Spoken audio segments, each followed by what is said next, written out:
Hey y'all, I'm Jacob. You're watching the Prepper's Bunker Outdoors. I'm going to do a little Hidden Holler Homestead vlog today. I haven't done one in a long time because I haven't done fencing in a long time. But today is fencing day. I am increasing the size of my goat area by about tenfold. And my property is basically jungle. Like, check this out. This is locust, some of my favorite wood, but when it's young, it gets these absolutely savage thorns. By the way, I know this video quality is really awful, but it is what it is. It's what you get. So this was a lot. I've been doing this for about 8 hours today. And if you can't tell, it's really thick. So I'm just using the old weed eater there. I'll have to get the chainsaw out probably tomorrow. My allergies, I don't think I really normally have allergies, but they're going crazier than they ever have before on me. So anyways, I just wanted to give you a couple thoughts about animals and goats or whatever. The initial purchase price of your livestock, even if you have extremely expensive livestock like we do, is a very, very small portion of your cost. And you know, you'll hear all of these stories about someone who kept $1 million animals on a half acre and it only cost them $5 a year or something. Bullcrap. Man, this is ridiculous. So, yeah, your fencing, your livestock guardians. I'm actually at this point going to say if you want goats, cows, whatever, you might want to consider getting yourself a donkey or a llama. Now, I'm not saying that from experience because I've never had a donkey or a llama, but having something that eats the same food as your livestock could be very handy. Not listening to barking all night could be very handy. And dogs can come with a lot of problems with each other, with the other animals. You need to train a livestock guardian dog, and there's a lot of information on how to do that online, but I wouldn't trust any of it. I did. I'm kind of thinking about getting rid of at least one of my Great Pyrenees, if not both. And like I said, getting a llama or a donkey. But the idea here is we're going to go with an electric fence. I've got a really good solar charger, and if I have enough land for my goats, then I don't need to buy food anymore. That'd be nice. This area was a little easier, but still pretty hard. And I have to, as I'm cutting, a lot of the stuff I have to drag out to the goat. Some of it still needs to be dragged. I think I work the hardest every year. The days that I work the absolute hardest is days where I'm doing fencing. But we've got some cool stuff going on here too. So you really, I don't know if you can even really tell the path of destruction that I have leveled while I'm walking like this. But anyways, yeah, so guard dogs, pain in the butt. So the idea here, and if I could get a donkey or a llama, which let me know in the comment section below if you've had guard donkeys or llamas, if it's a bad idea. I want to know firsthand. But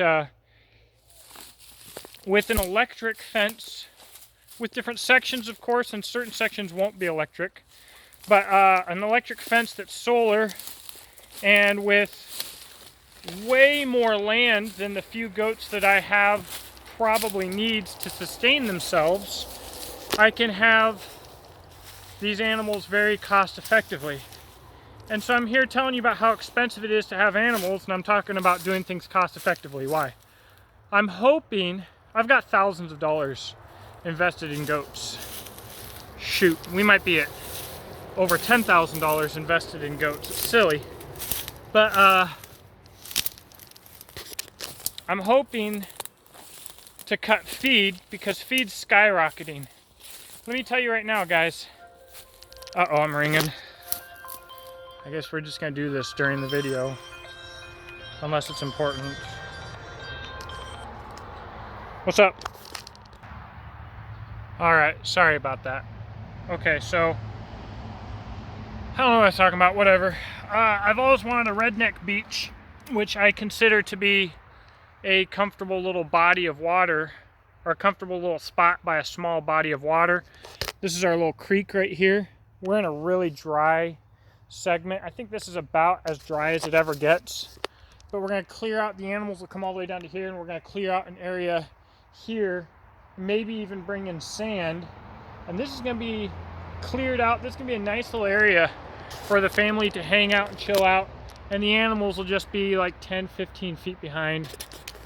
And I'm thinking that having this area cleared out will help a lot with the bugs.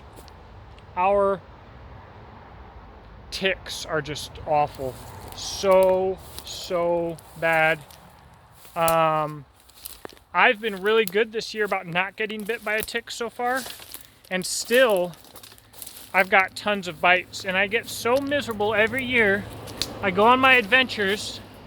I got all these bug bites. I don't like the heat. And I'm just boiling with tick bites all over my body and itching. And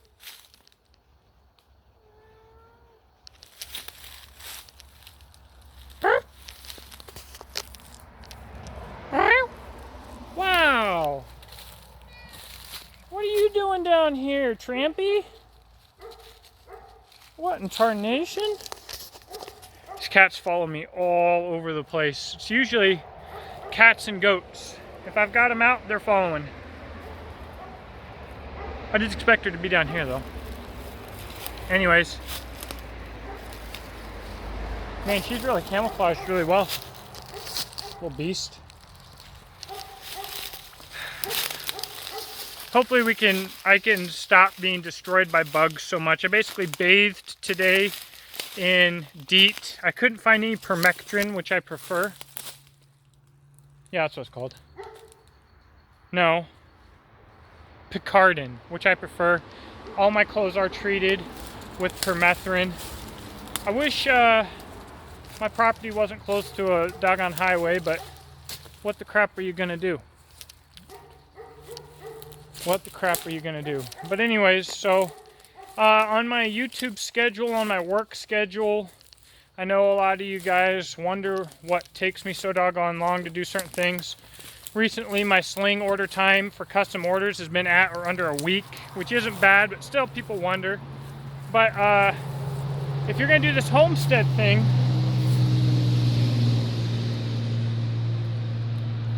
it's not gonna be cheap and easy. That's why people don't do it. You're not gonna make a bunch of money. You're not making your time's worth of cash doing this. It's gotta be a labor of love. And if you wanna be a prepper, it's an awful good idea to do. Have some milk, have some eggs. But what they want, this is what I was gonna get to. They don't want you to have livestock and animals. They're not going to want that. Inflation's gonna hit, legislation's gonna hit. They're gonna want to first make it so that you cannot afford to have livestock. The goal is always dependency.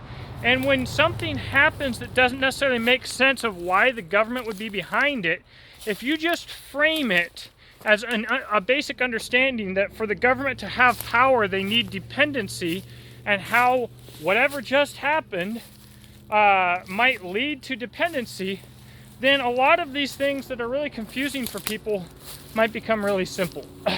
So a labor of love like this, we're starting with only a little bit of money. Takes a ton of hard work. I'm not going to be making good money. I sell goats for $600 or $800 a piece. Sounds great, right? Especially around here. Most of the people around here are used to paying about $25 to $50 for a goat. But it sounds great, but it's not. We're not making money. Even if I'm not feeding these animals, it'd be years before I'll start turning a profit. But it's an investment. You know, if you've got enough milk and eggs, you can probably find the stuff to make, if you've got the time, to live off of it. Probably live well. Milk, eggs, and vegetables and whatever you can hunt is probably pretty good with just that. So, all right, well, this has been a weird video, but I guess my vlogs usually are. Let me know what you think in the comment section below, and I hope that you have a blessed day.